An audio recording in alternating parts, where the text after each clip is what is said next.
Hey guys, this is TheWongKicks coming to you today with a performance review on the Nike KD8.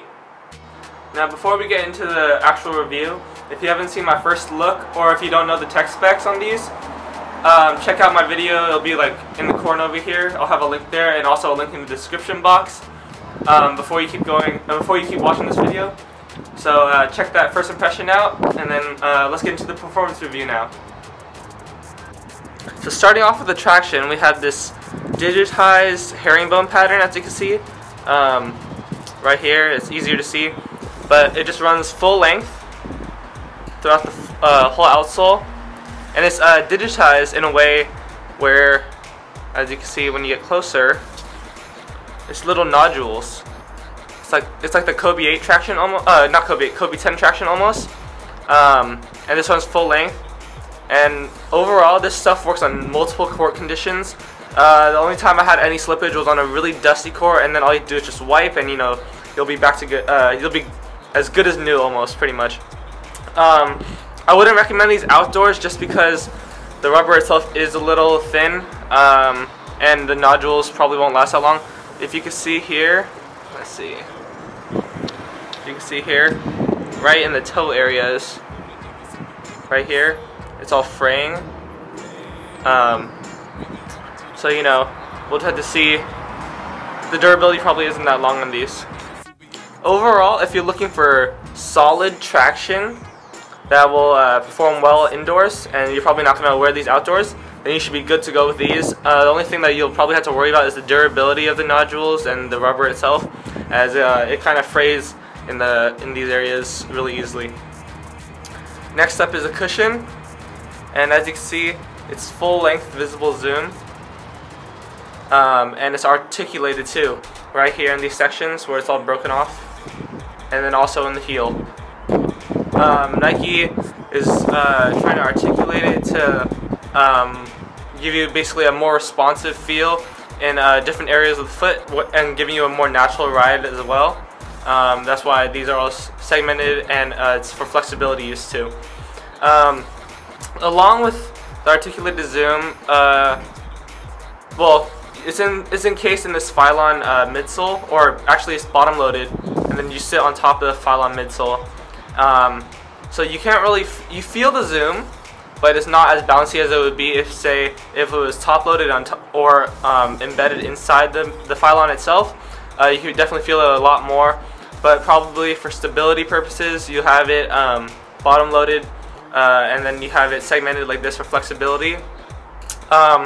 This is actually a really nice ride. The only problems are that these three little segments right here that are cut into flex screws, basically, right here in the outsole. They're encased with plastic. I'm not sure how well you're gonna be able to see this, but they're covered with plastic, so you basically can't compress too much so that you roll your ankle, and, teeter over, and that's how injuries happen. But since it's encased in this plastic, it doesn't really compress either, so you don't feel it. Same thing with the heel. You have these two little bumpers, I guess, or plastic pieces, basically to stop it. So you can't compress really much right here. Then the heel also is really hard to compress. You can compress the Phylon a little bit, but you won't feel the zoom basically. The only time you'll feel the zoom is basically right here in this forefoot. The ball of your foot, you will really feel it there. If you're just, I don't know, I was gonna say running stairs, but running, on that specific part for on purpose, or if you're just running if you're one of those people that actually runs correctly and runs on the balls of your feet, then you'll feel this section of the zoom, and it feels really nice. It's not as good as unlock zoom, but it's pretty decent, So other than the plastic casings, the full length articulated zoom is actually a really good setup. I like it personally. Wish it was more of a top loaded zoom unit, so you get more responsiveness, but this does its job, so nothing to complain about.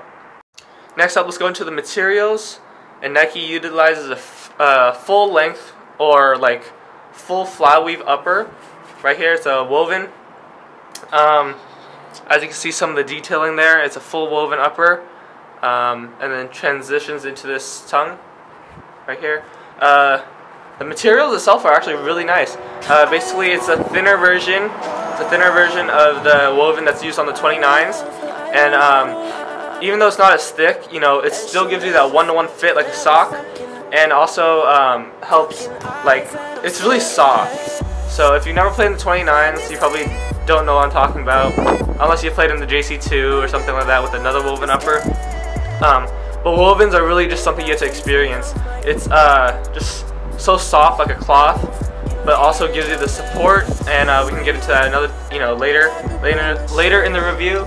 But this gives you so much versatile, like, detailing, and it's comfortable. So, you know, I can't really complain about it. It's something just that I love personally. Next up, let's get into the fit and support of the shoe. So the fit overall is basically true to size, especially in terms of lengthwise. It's very, it's you know, true to your normal size. The only time that you'll have a problem, and I had this problem too, where I had to go a half size up, is right in this mid-foot area. It just feels really snug, in my opinion. It's nothing that's too painful, but it's something that, you know, just makes you feel uncomfortable. And I'm glad that I did go half a size up, as it's just really tight here and uncomfortable. And then this 10.5 instead of a 10 just really did it. I did have a little room, like, but it wasn't something that made it uncomfortable or the fit would have to drop. But this fit is actually really nice, especially for a KD shoe, because, you know, KD's line is known to have either like a super narrow fit or some weird, you know, small fit, etc. So overall, the fit of the KD8 is actually really true to size. Wide fitters definitely you will try to have to, you know, go at least half a size up, if not a full size. But I just recommend to anyone that if you're looking to buy these, try them on in store if you can. Alright, so finally we have lockdown and support. For support features, we have fly wire coming up in the forefoot and midfoot right here, and also an internal heel counter right here, as well as what they call the saber-tooth heel counter, but that really doesn't do anything. I didn't notice this until I saw Nightwing's review, but the internal heel counter is actually in the back here, but also comes up right until about here. So it's over. So the saber-tooth heel counter is just on top of the internal one.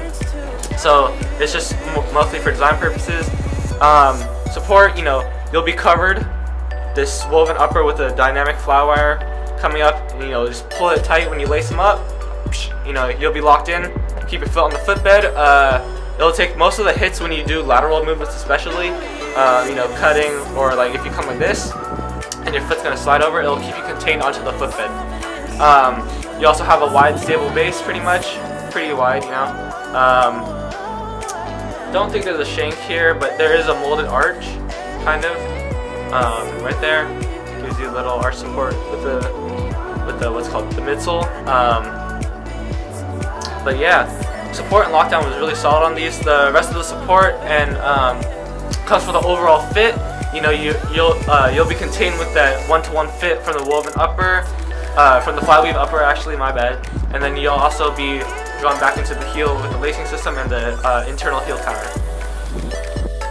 Alright guys, so that about wraps it up for the KD8 review. Overall, really solid performer. My only downside to the shoe is the price point. I think if these were priced more similarly to the KD7 at $150, then the price would actually be really nice. You know, woven upper, articulated zoom, full length zoom at that. Even if it's bottom loaded, it's still pretty nice. Sorry, car drove by. But yeah, just that price point just kills it. But if you're looking to grab a pair, I'll leave the link in the description box to this pair, as well as the V8 pair, also the red pair that I just dropped. You know, if you have any questions, comments, concerns, let me know in the comments box below. Any feedback on my videos, leave that down below too. You can follow me on social media with all the links in the description box below. And yeah, you know, until next time guys, have a good one.